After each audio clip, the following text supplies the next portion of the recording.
Bonjour à tous, j'espère que vous allez bien.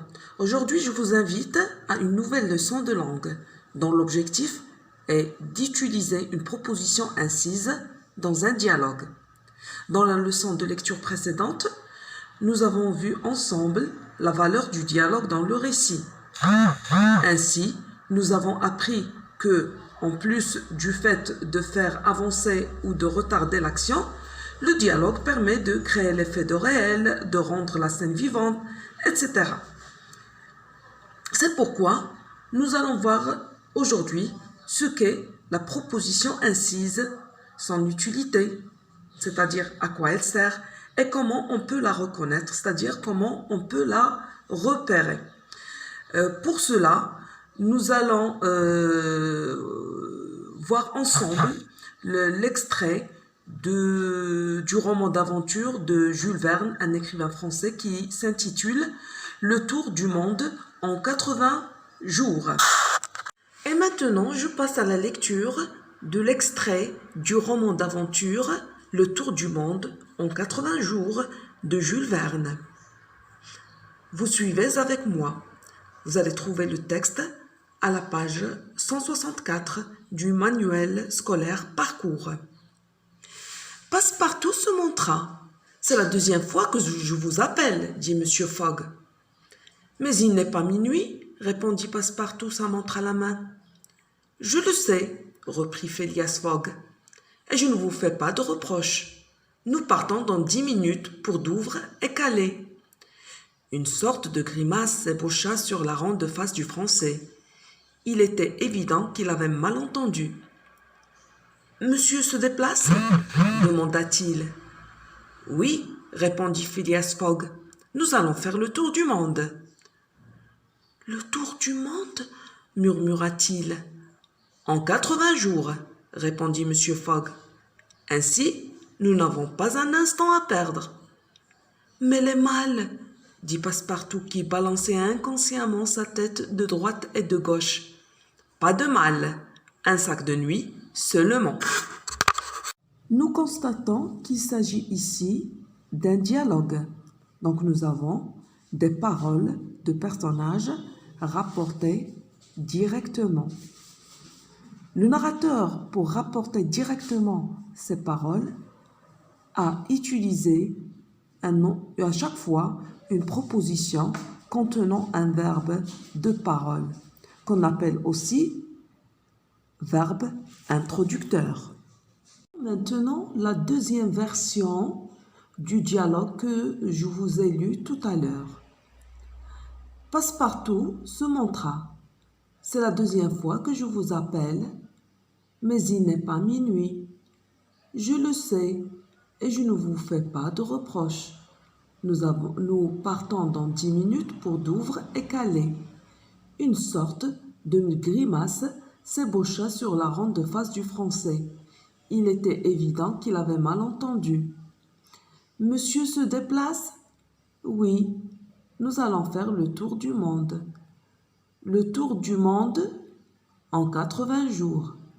Ainsi, nous n'avons pas un instant à perdre. »« Mais les malles ?»« Pas de mal, un sac de nuit seulement. » Ce dialogue est le même que je vous ai lu tout à l'heure. Seulement ici, on est incapable de connaître l'énonciateur de chacune de ces répliques. On ne sait pas qui parle, on ne sait pas quelle attitude il adopte, on ignore son comportement et d'autres informations bien sûr. Ceci est dû à la suppression de la proposition incise. Donc, la proposition incise insérée dans la réplique nous indique d'abord qu'on rapporte les paroles ou les pensées d'un personnage et nous indique qui est l'énonciateur et peut aussi nous informer sur son émotion vécue, sur le ton adopté ou son intention. Et on revient au premier dialogue pour essayer de relever ensemble les propositions incises, voir leur placement, leur structure et ce qui les caractérise. Alors, voyons la première proposition incise. Où est-elle placée?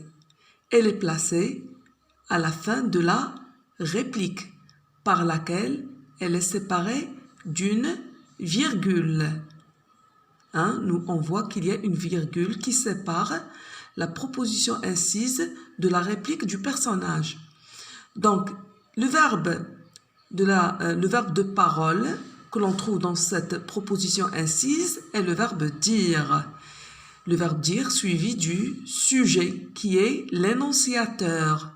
Donc, si vous remarquez là, nous avons une inversion de sujet. Donc, vous avez la proposition incise placée à la fin de la réplique, séparée d'elle par une virgule, et après la proposition incise, nous avons un point. Donc, nous avons une proposition incise qui est courte. Elle est composée du verbe introducteur ou bien verbe de parole et du sujet qui est l'énonciateur. La deuxième phrase. Dans la deuxième réplique, où est-ce qu'on trouve où se place la proposition incise? La même chose, après la réplique par laquelle elle est séparée d'une virgule. Donc, vous avez répondu passe-partout, ça montre à la main. Tout ça représente la proposition incise. Alors ici, la proposition incise est un peu longue par rapport à la première. De quoi est-elle composée? D'abord, elle est introduite par du verbe de parole, verbe introducteur, suivi du sujet. Donc, on a toujours inversion de sujet. Et ça montre à la main, c'est une information supplémentaire, une autre précision. Donc, voilà. Passons à la deuxième proposition incise. La troisième proposition incise, si vous le remarquez, elle coupe la réplique en deux. Elle la coupe en deux. Donc, elle est insérée au milieu de la réplique. Et toujours, la proposition incise est composée du verbe introducteur ou bien de parole, c'est le verbe reprendre, suivi du sujet, pardon. Donc, on a une inversion de sujet. Donc, c'est une phrase courte, proposition courte, formée du verbe et de son sujet. Passons à la réplique 3, ou plutôt 4. Nous avons ici « demanda-t-il ».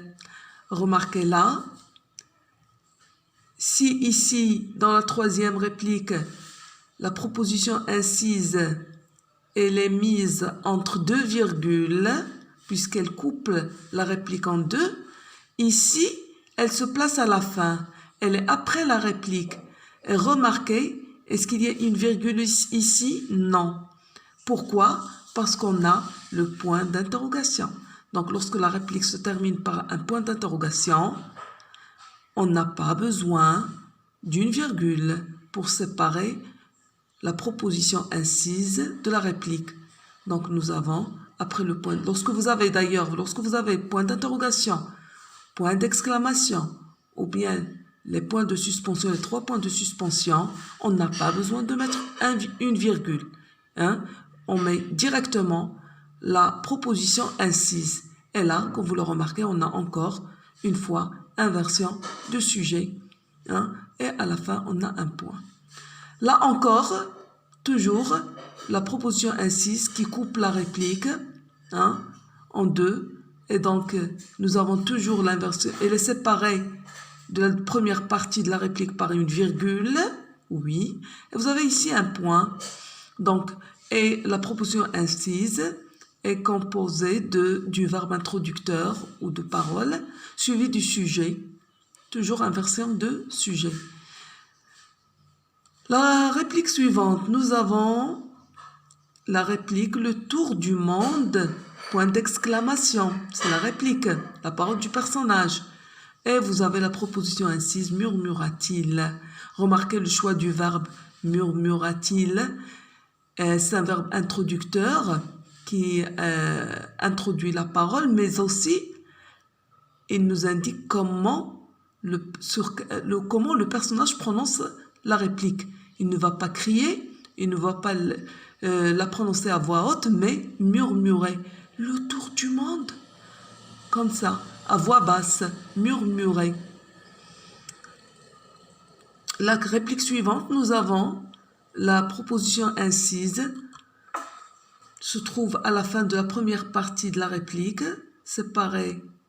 elle est séparée du début par une virgule, et vous avez ici un point. Toujours la proposition incise contient une inversion de sujet. Le verbe introducteur, c'est le verbe répondre, et Monsieur Fogg, c'est le sujet, c'est l'énonciateur.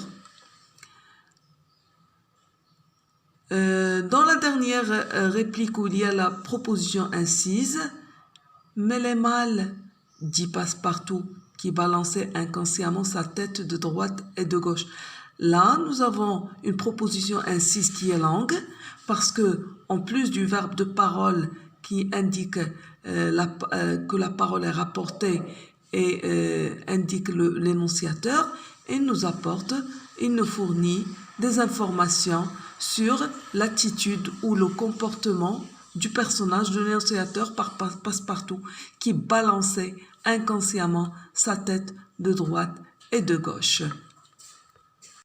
Ce qu'on peut retenir de ce qui précède, c'est que la proposition incise dans un dialogue est une proposition que l'on introduit à l'intérieur ou à la fin d'une réplique pour indiquer qu'on rapporte les paroles ou les pensées d'une personne ou d'un personnage.